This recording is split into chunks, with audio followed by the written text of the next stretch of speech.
అటుకులు సగ్గుబియ్యంతో అయితే పాయసం చూసారు కదా, చాలా అంటే చాలా టేస్టీగా ఉంటుందండి. తొందరగా సింపుల్గా అయిపోతుంది. సో దీన్ని ఎలా ప్రిపేర్ చేసుకోవాలో అయితే చూపించేస్తాను. ముందుగా అయితే నేను సగ్గుబియ్యాన్ని అయితే ఒక అరగంట సేపు అయితే నానబెట్టేసేసుకున్నానండి. అటుకులను అయితే జస్ట్ కడిగి తీసుకున్నాను అంతే, నానబెట్టడం అవసరం లేదండి.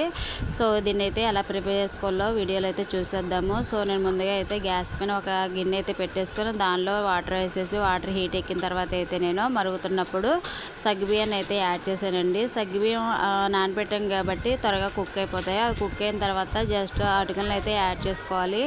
అటుకులను యాడ్ చేసుకున్న తర్వాత అయితే పాలు మనం తీసుకున్న క్వాంటిటీని బట్టి కాచి చల్లార్చిన పాలు అయితే తీసేసుకున్నాను, దానిలో యాడ్ చేసుకోవాలండి.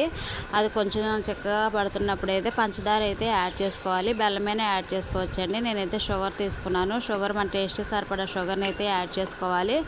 సో ఇప్పుడు దీనిలోకి వచ్చేసి డ్రై ఫ్రూట్స్ని అయితే నేను నేతిలో వేయించేసి అయితే తీసేసుకున్నాను. వాటిని అయితే ఇప్పుడు దీనిలో యాడ్ చేసుకోవాలండి.